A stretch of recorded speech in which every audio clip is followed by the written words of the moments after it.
Magandang hapon sa inyo lahat. Ito po si Herbert Curia, author promoting Human Rights Promotion. Ang boses ng Human Rights Promotion sa malayang demokrasyang ito, kaakibat ang ating pananalig sa ating banal na Panginoon Diyos, banal na Panginoon Kristo at gabayan ng kaliwanagan ng Pananasya, mula sa isyong ating nakalap at magbabantay sa mabuting pamamahala, patas ng justisya at karapatang pantao, ay hindi sa issue ng House Bill 9920 na 50,000 wage of public teachers, o ito ay proposed bill ng proposed House Bill ng Makabayang Black na itaas ng 50,000 pesos yung minimum wage ng public teachers.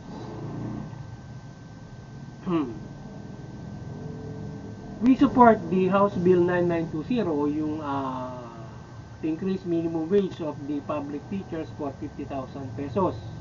Ang ito ay proposed bill ng Makabayang Black mula Gabriela Party List, Kabataan Party List at saka nitong ACT Party List. So ilan yun sa mga progressive party list nagsulong nung patas na o standard na sahod ng ating mga katikiran sa public school.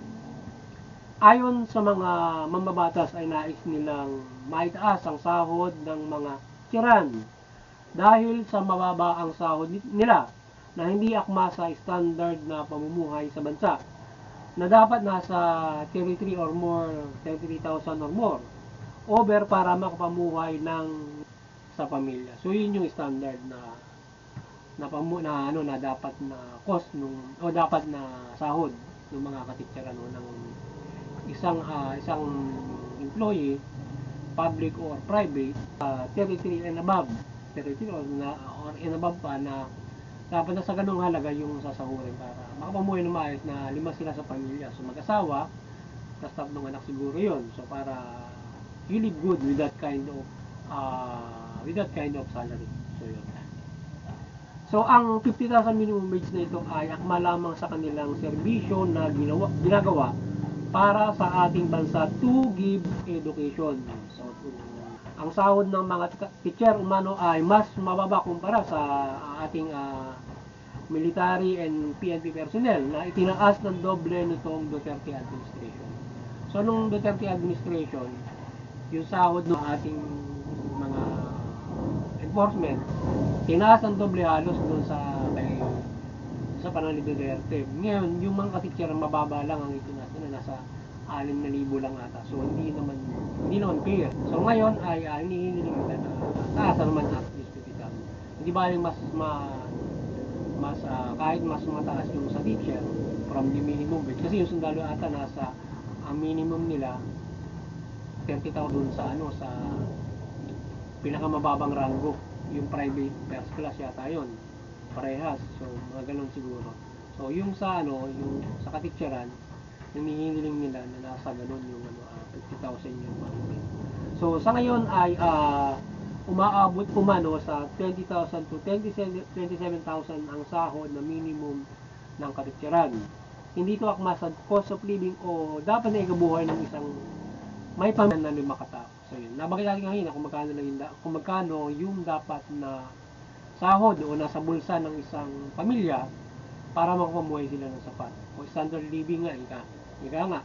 So, sa 33,000, pero kasi na mababa pa yun. Tama lang yung 50,000 na minimum wage. Private and public, dapat parehas yan. Pero dahil nga sa yung ekonomiya natin mababa, so hindi kaya ibigay dun sa private. Dun sa public po pwedeng maibigay ng ating pamahalaan yan. Kaya halimbawa yung budget ng ating DepEd nasa 924 billion. So kung compute mo yung 50,000 sa dami ng teacher ngayon 800,000, maabot na nasa 40 billion lang yun. So ibig sabihin kayang ibigay yun kung 50,000 for the minimum wage. So ibig sabihin wala pang 10% ng 900 billion yung pwede mong ibigay sa katitsaran, di ba? So kahit 10% pang bawasin sa 924 billion na budget halimbawa na teacher, ay pwede na ibigay 50,000, diba? To doon sa level, baba yun, yung 50,000. Pataas doon sa mga iba't ibang level. Marami level kasi yung teachers na yan, mga teachers, para ding ano, ranggo ng ano. Kaya lang, ilan lang yung angat nila hanggang sa, halimbawa, mula bababa hanggang sa principal, mga ganun, regional directors, mga ganun. So ngayon, ang Human Rights Promotions ay mariing sumusuporta sa mabuting pamahala, patas sa hustisya at karapatang-batang. Sa isyong ito ng Proposed Bill na may ng mga lawmakers na itaas ang sahod ng mga teacher. 50,000 ay ating mariing sinusuportahan ito na maibigay ng ating pamahalaan at suportahan ito ng mga lawmakers mula Kongreso, Senado at maging ng ating Pangulong Marcos at ng ating kagalang-galang na VP Sara Duterte at Secretary din ng ating DepEd. So sana suportahan niya yung panukalang yun nung ating party list na may yung sahod ng mga teacher na 50,000 pesos. Na minimum wage nila yun. Ano yun, fair na yun.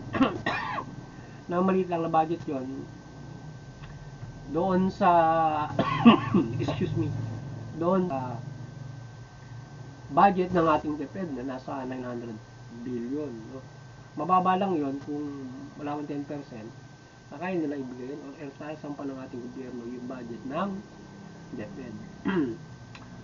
At sana suportahan ito ng lipunang Pilipino, lahat ng sektor at maging ng masang Pilipino para na yung ating mga teacher ay mabigyan ng ganong klase ng minimum wage at sila ay makapagbigay ng mahusay na aksyon, makakuha ng mga galing na teacher for that minimum. Kasi yung iba sa public school hindi sila nakakuha ng iba pang mga teacher dahil nga sa mababay sahod. So kung mataas, so maraming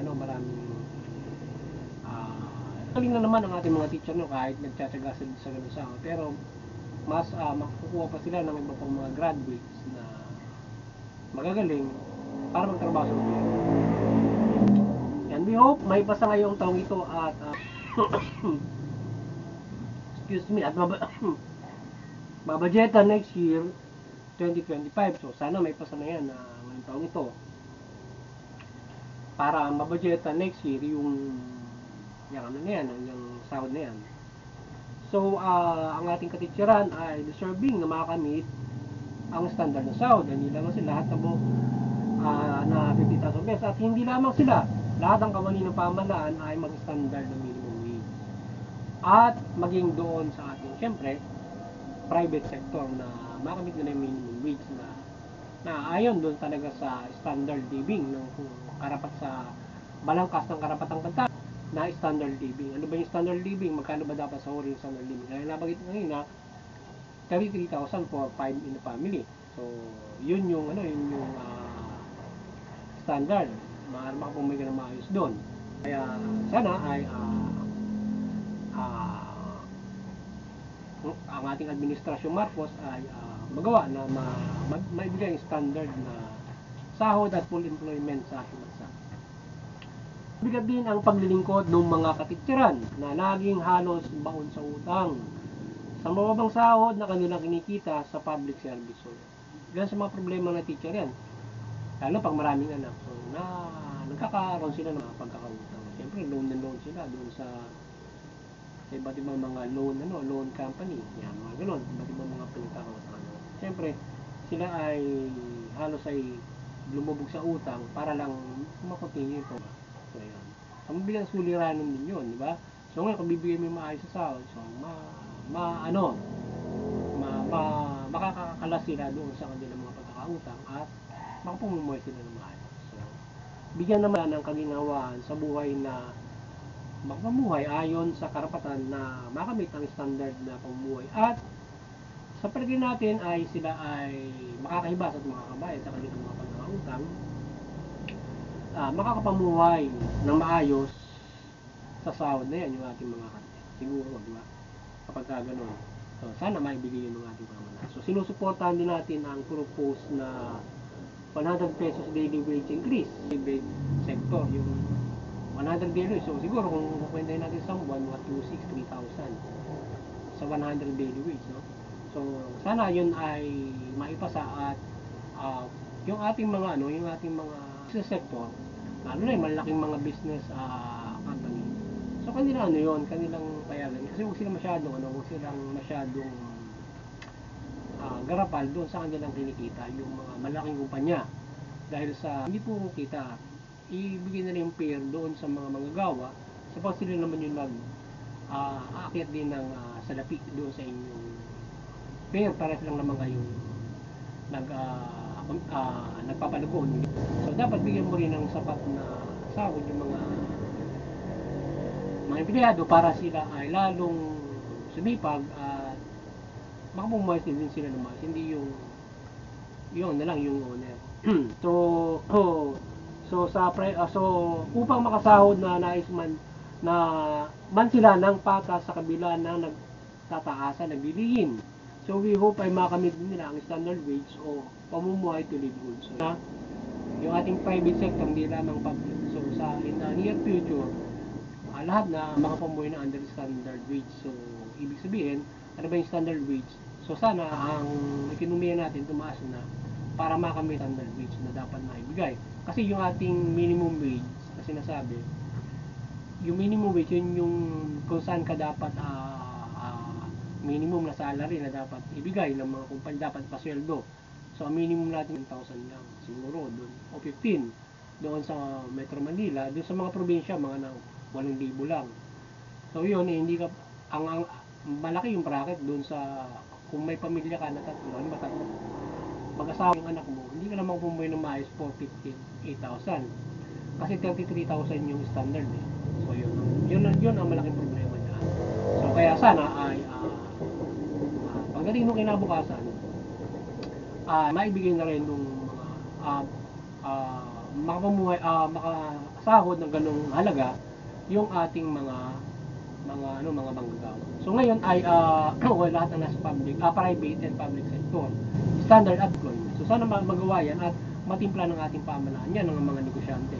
Yung ating mga business sector, sila ay mayroon silang council para kanilang i-consult yung government hinggil dyan sa industriya. At siguro maging na rin sa sahod ay na kanila na consult yung gobyerno. So dapat maging mahusay din yung ating at hindi puro kita lang yung ating So maging fair din sila doon sa kanila mga manggagawa para maibigay yung sapat na sahod. Kasi timplan din ng gobyerno kasi kapag ka malaki ka, kaya mo ibigay yung standard na sahod. Pag maliit ka kasi, tapos na hindi maibigay. So babagsak yung maliit. Yung malaki maaaring aarangkada lang yun. Yung maliit, babagsak yung maliit kung bibigay mo talaga yung standard. O yung halimbawa minimum wage na mataas. So yun ang problema nung maliliit na negosyante, halimbawa small scale o micro and small scale na mababa yung maaaring magkaroon ng problema doon sa standard na sahod or i-increase. Pero yung malalaking kumpanya, kaya nilang ibigay yun na magbigay ng malaking sahod at in fact ay hindi lang naman kahit nga hindi nagtataas yung gobyerno, hindi ng malaking sahod din naman yung ibang malaking kumpanya. Pero yung iba mga kuripot, talagang gusto kumikita lang eh. Tapos yung sahod mababa pag minsan kung ano pang mga ginagawa nila.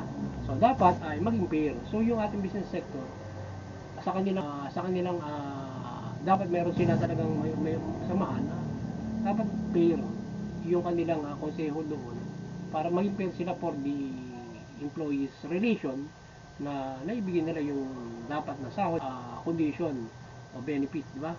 Fair bilang karapatan na nabigyan nila yung karapatan nila. So fair din doon sa kanilang kikitain bilang mga negosyante. Hindi lang puro sila yung kikita na limpak-limpak na salapi at yun namang mga manggagawa mo para mong alipin. So parang namumuhay pa rin doon sa sinasabi nga malapidan o feudal system. Sa modernong panahon ka lang para ka lang tumatadyak ng mga alipin mo para pakainin mo lang at magtrabaho sa iyo. Ganoon. Parang hindi ka lang mismong direktang alipin para pagtrabahuhin. Nagtatrabaho ka lang pero sinasweldohan ka. Pero kung tutusin, para ka rin alipin dahil nga sa mababang sahod. Hindi ka nga lang nakapanigala para ay hampasin doon habang magtrabaho ka na parang kalabaw. Sa modernong panahon natin ngayon. Pero yun yung tinatawag ng malapitan na doon sa babang sahod mo, halimbawa minimum wage, para ka pa rin nakapanigala or as ay aliping empleyado. Hindi talaga bilang isang respectable na empleyado na agapay ng kumpanya. Di ba? Kasi kung mababa yung sahod mo, ganun. So, yun. So, so yun, again, maliwanagan ang ating Banal na Santa Maria, ang ating pamalaan, at suportahan ang proposal na ito ng salary increase ng katitsaran at maginoong private sector na 100 lang naman niya, ibigay na ng mga mga malaking kumpanya. Ngayon, pag-isipan ng pamalan kung paano do sa small scale, kasi kung hindi kaya nung maring small scale yung halimbawa yung budget. So ngayon kung hindi nila kaya yun, ano yung ayuda na maibigay ng pamalaan? Kung hindi na kaya ibigay yung 100 pesos na increase, o yung mga increase, so ano yung ayuda ng pamalaan doon sa mga negosyante na small scale na they cannot give the minimum wage. So, tutulungan nila yung mga kumpanya na yon na maliliit, micro or small, to give minimum wage. Kasi meron kumpanya na maaaring hindi. So, mapapag-aralan naman nila yun eh. Pag nagsumiti ng financial statement, they cannot give na ganon.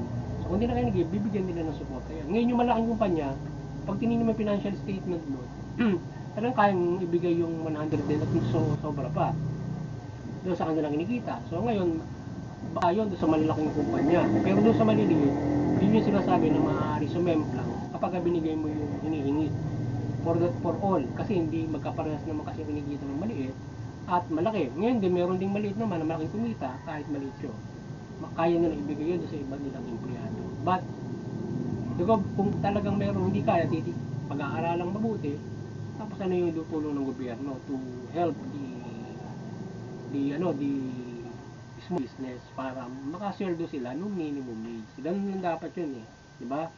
Ngayon, hindi magkakaproblema yung increase for everybody else, di ba? Kasi yung sweldo nung small scale to large company iisa, di ba? Parehas. Na dapat ibibigay yung minimum wage. Ngayon, nagkakaproblema sila doon sa maliit kasi hindi nila kaya ibigay yun. Yung malalaki pwede, kaya nila. Eh pag minsan pag ang reklamo pa, yung malalaki, sweetik na yun, di ba? So, tayo ay pambinsido, yung maliliit hindi na kaya ibigay yung minimum wage na maaaring nag-iutos na ganun. Pero yung ibang kumpanya lang maaaring ganun. Pero yung malalaki hindi kayang ibigay nila yun. Yung mga ganun-ganun yan lang, ganyan lang klase na increase, di ba? So, pag-aralan mabuti ng mga pamalaan yan, and then kanilang ayudahan yung mga kumpanya na ganun. So, maliwanagan ni Santa Maria ang bansa mula pamalan at mamamayang Pilipino at talimain ng mabuting balita. Sa gayon, ang pamahalaan ay makamamahala ng mabuting pamahala, matuwid at makatarungan at makatotohanan. At ang mamamayan naman, sumunod naman sa pamahalaan. So, iwasan yung paglabag sa batas upang hindi tayo magkaroon ng kaguluhan. So, sa gayon, makapamumuhay ng mapayapa yung bansa, maunlad, at tayo ay makamit yung ating standard na pamumuhay kung sa pamahalaan. Yung pamahalaan namin na mamahalan naman ng mabuti, hindi naman umaabuso sa mga. Sa gayon, kung ganyan ang mangyayari ay mula pa lang dyan tayo ay sa pagtalima ng mabuting balita, tayo ay nagkakaroon ng kaligtasan spiritual na pag-asa sa diyan pa lamang at iba't iba pang mga balangkas ng mabuting balita para tayo ay tuloy ang magkaroon ng kaligtasan spiritual. Yan. At yun, magandang hapon sa inyo lahat at sana ay naliwanagan kayo at tayo nakapagsaboses ng hinggil dito sa karapatang tao mula dito sa nais na pag-increase ng sahod at maliwanagan tayong lahat. Magandang hapon sa inyo at